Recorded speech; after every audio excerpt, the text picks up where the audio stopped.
بسم اللہ الرحمن الرحیم۔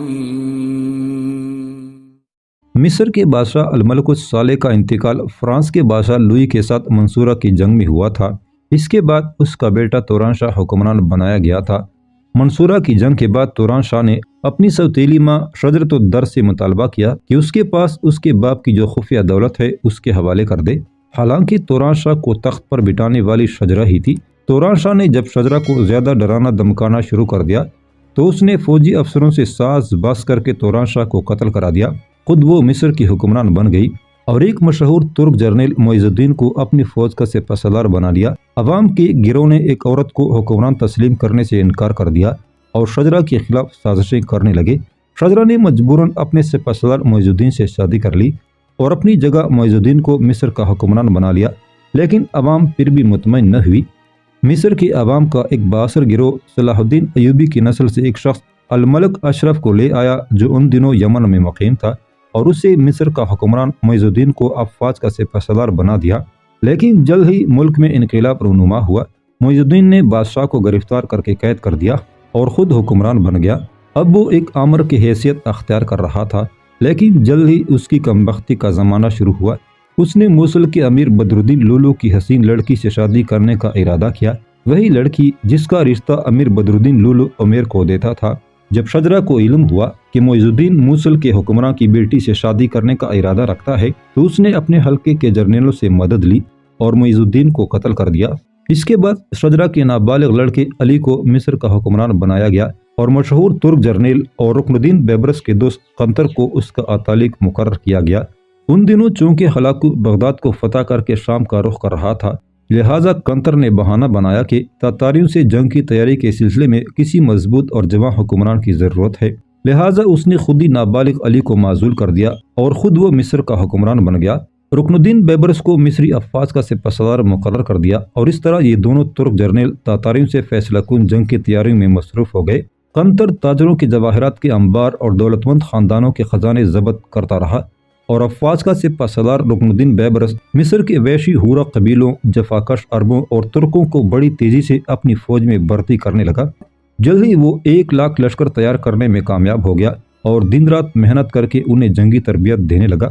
روس اور یورپ کے کچھ حصے کا حکمراں اور تاتاریوں کا بزرگ ترین شہزادہ اور چنگیز خان کا پوتا باتو مر گیا اور اس کی جگہ اس کا چھوٹا بھائی برکائی اپنے بھائی کی وسیع سلطنت کا حکمران بنا۔ اب اس نے اپنے مسلمان ہونے کا کھل کر اعلان کر دیا تھا۔ منگو کو یہ ناگوار گزرا کہ ایک مسلمان اس قدر وسیع سلطنت کا حکمران ہو، کیونکہ خود اس کا اور اس کے چھوٹے بھائی کا رجحان عیسائیت کی طرف تھا، لہٰذا اس نے باتو کے بیٹے سرتاق کو، جو عیسائی تھا اور دشت تاتار میں منگو کے پاس مقیم تھا، باتو کا جان نشین بنا کر بھیجا۔ لیکن سرتاق ایشیا کی دشت مغرب کی طرف جاتے ہوئے راستے میں بیمار ہو کر مر گیا، لیکن منگو کو پھر بھی قرار نہ آیا۔ اس نے باتو کے ایک پوتے کو، جو عیسائی تھا، نیا حکمران نامزد کیا، لیکن چند ماہ بعد وہ پر اصرار طریقے سے مر گیا۔ نوٹ: بعض تاریخ نویسوں کا خیال ہے کہ باتو کے بیٹے اور پوتے کو برقائی نے زہر دے کر ہلاک کر دیا تھا، لیکن یہ جھوٹ اور بہتان ہے۔ یہ دونوں اپنی طبی موت مرے تھے اور کسی کو برقائی کے آگے ٹہرنے کی جرت نہ ہوئی۔ برقائی اب دن بدن طاقت پکڑتا جا رہا تھا اور عالم اسلام کے حق میں آواز بلند کرنے لگا تھا۔ اس کا نتیجہ یہ نکلا کہ بخارا اور سمرقند کے ہلاکوں کے ہاتھوں ستائے ہوئے مسلمان جوک در جوک برقائی کے پاس آ کر اس کی فوج میں شامل ہونے لگے۔ برقائی نے دریائے وولگا کے کنارے اپنا ایک نیا دارالحکومت تعمیر کیا۔ روسی اس کو آج کل سرائے برقائی کہتے ہیں، اور اپنی قوت میں دن رات اضافہ کرنا شروع کر دیا۔ چاروں طرف سے تاتاریوں کے ہاتھوں ستائے ہوئے مسلمان اس کے پاس جمع ہونا شروع ہو گئے۔ برقائی کی بڑھتی ہوئی طاقت کو دیکھ کر منگو کو جرت نہ ہوئی کہ وہ برقائی کے خلاف کوئی عملی قدم اٹھائے۔ اس نے خاموشی اختیار کر لی تھی، جس کا واضح ثبوت تھا کہ اس نے برقائی کو ایک خود مختار حکمران تسلیم کر لیا ہے۔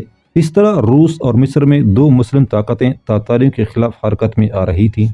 بغداد کو فتح کرنے کے بعد ہلاکو نے ارض شام کا رخ کیا اور مسلمانوں کے ایک شہر میاں فارکین کی طرف بڑھا۔ اس شہر کا حاکم صلاح الدین ایوبی کی نسل سے ایک شخص ناصر الدین تھا۔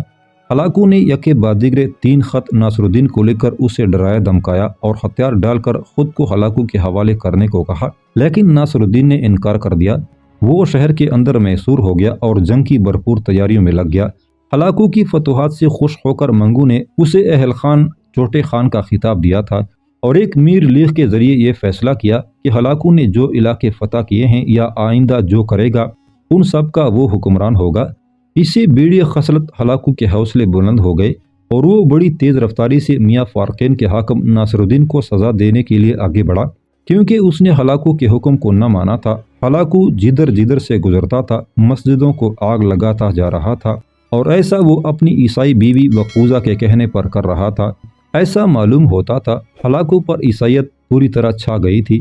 چنگیز خان کے بعد ایک بار پھر مسلمانوں کی اس نقل مکانی سے عمیر نے پورا فائدہ اٹھایا اور ان مسلمان جوانوں کو جو جنگ کے قابل تھے اپنے لشکر میں شامل کر کے انہیں جنگی تربیت دینا شروع کر دی تھی۔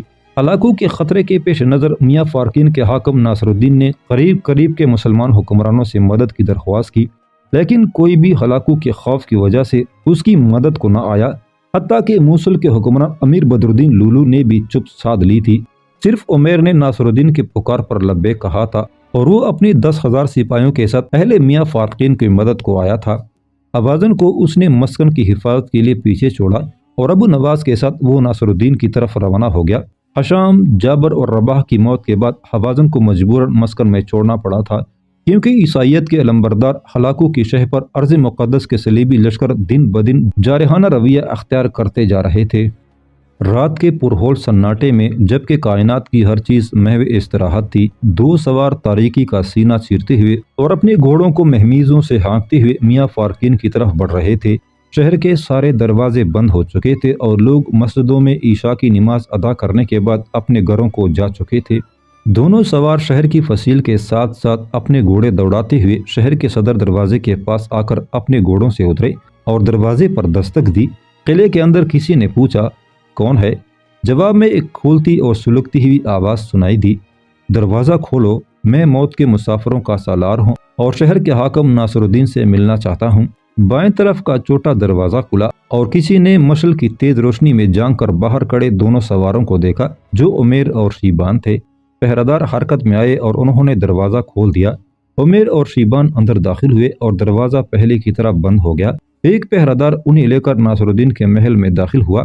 ایک دروازے کے سامنے عمیر اور شیبان کو رکنے کا اشارہ کر کے اس نے وہاں کھڑے حاجب سے رازداری میں گفتگو کی اور واپس لوٹ گیا۔ حاجب اس کمرے میں داخل ہو گیا تھا۔ تھوڑی دیر بعد اس کمرے کے اندر سے ایک دھاڑتی ہوئی آواز سنائی دی، انہیں باہر کیوں روکا گیا ہے؟ پھر عمیر اور شیبان نے دیکھا میاں فارقین کا حاکم ناصر الدین اٹھ کر باہر آیا تھا۔ اس نے بڑی شفقت کے ساتھ عمیر اور شیبان سے مصافحہ کیا اور بڑے تکریمانہ انداز میں وہ ان دونوں کو کمرے میں لے گیا۔ کمرے میں ناصر الدین کے وزیر اور جرنیل جمع تھے، شاید وہ شہر کی دفاع کے متعلق گفتگو کر رہے ہوں گے۔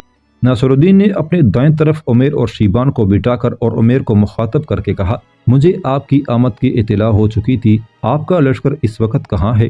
عمیر نے ایک نگاہ کمرے میں بیٹھے جرنیلوں پر ڈالی، پھر ناصر الدین سے کہا، آپ کے شہر سے 5 میل شمال مغرب کی طرف ایک پہاڑی سلسلے کے اندر میں نے قیام کیا ہے، میرا لشکر وہیں ہے۔ اس پہاڑی سلسلے کو میں نے آپ کی مدد کے لیے اپنی کمینگاہ بنا لیا ہے اور وہیں سے نکل کر میں ہلاکو کے دستوں پر حملہ آور ہوں گا۔ ناصر الدین نے تجسس طلب نگاہوں سے پوچھا، لشکر سے آپ کی غیر حاضری میں اگر ناگہانی حالت کے تحت آپ کے لشکر کو حرکت میں آنا پڑے تو اس کا کماندار کون ہوگا؟ عمیر نے عجیب انداز میں ناصر الدین کو گورتے ہوئے کہا، میرا ایک بے مثل جرنیل ابو نواز، مگر آپ نے یہ سوال کیوں پوچھا؟ مجھے خطرہ ہے کہ آپ کی غیر حاضری میں آپ کے لشکر میں کوئی حادثہ نہ ہو جائے۔ کیسا حادثہ؟ پچھلے کئی دنوں سے میرے جاسوس دور دور سے تاتاریوں کے کئی قراول دیکھ چکے ہیں۔ میرا اپنا اندازہ ہے کہ وہ تاتاریوں کے مقدمۃ الجیش کے دستے ہیں، کہیں وہ آپ کے لشکر سے نہ ٹکرا جائیں۔ عمیر نے لاپرواہی سے کہا، تاتاریوں کے چھوٹے چھوٹے قراول میرا کچھ نہیں بگاڑ سکتے، اور پھر آپ جانیے ابو نواز ایسا جرنیل ہے جو ہر قسم کے دشمن سے ٹکرانے اور اس کے بل خم نکالنے کی جرت رکھتا ہے۔ میں آپ کے ساتھ ایک اہم معاملہ طے کرنے آیا ہوں تاکہ جنگ کے دوران میرا اور آپ کے لشکر کا آپس میں رابطہ قائم رہے۔ ناصر الدین نے حیرت سے پوچھا، کیسا معاملہ؟ آپ شہر کی فصیل کے شمال مغربی برج کے قریب لکڑی کا ایک تختہ نصب کرائیں، جنگ کے دوران اگر مجھے آپ کو کوئی پیغام دینا ہوگا تو اس تختے پر تیر مارا جائے گا جس کے ساتھ پیغام بندہ ہوا ہوگا۔ اس برج میں کوئی ذمہ دار افسر کو فرائض سونپے جو وقت ضائع کیے بغیر میرا پیغام آپ تک پہنچا دے۔ ناصر الدین نے پیغام رسانی کی اس طریقوں کو سراہتے ہوئے کہا، آپ کی خواہش کے مطابق یہ سارے انتظامات آج رات ہی مکمل ہو جائیں گے۔ عمیر کھڑا ہو گیا، میں اب چلتا ہوں۔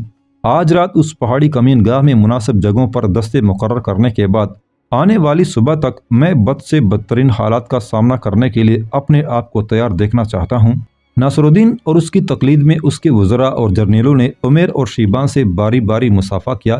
دونوں اپنے گھوڑوں پر سوار ہو کر شہر سے نکلے اور شہر کی فصیل کے ساتھ ساتھ اپنے گھوڑے دوڑاتے ہوئے شمال مغرب کی طرف تاریکی میں روپوش ہو گئے۔ ہلاکو اپنی لشکر کے ساتھ میاں فارکین آیا اور شہر کا محاصرہ کر لیا۔ اس نے پوری شدومت کے ساتھ شہر پر حملہ کیا تھا۔ سارا دن آتشی تیر، کوئلے اور گندک کے شعلے شہر پر پھینکتے رہے، مگر شہر میں میسور مسلمان بھی کچھ اس طرح جلتے پروں والے تیر اور روغن نفت کی بارش کر رہے تھے کہ تاتاریوں کو پورا دن شہر کی فصیل کے نزدیک جانے کی جرت نہ ہوئی۔ اس طرح پورا دن جنگ میں مصروف رہنے کے بعد جب فضاؤں میں تاریکی بکھر گئی تو تاتاری پیچھے ہٹ کر اس جگہ آئے جہاں ان کا پڑاؤ تھا اور جہاں قلعے سے پھینکے جانے والے تیر نہ پہنچ سکتے تھے۔ سورج کی لہو میں ڈوبی شام جب آہستہ آہستہ سلگتی ہوئی رات میں ڈلنے لگی تو سہمی فضاؤں نے چپ سادھ لی، ہر چیز خاموش تھی۔ ایسے سمے جبکہ تکاہاری تاتاری لشکر آرام کر رہا تھا اور اس کے گرد تازہ دم سپاہی پہرا دے رہے تھے، عمیر اپنی لشکر کے ساتھ اپنی کوہستانی کمین گاہوں سے نکلا اور اس زہریلے سام کی طرح رینگتا ہوا جو سارا دن اپنی بل میں اپنے دشمن کو ادھر ادھر دندناتے ہوئے دیکھتا رہا ہو اور رات ہوتی ہی اسے غافل جان کر اسے ڈس لینے کو نکلا ہو۔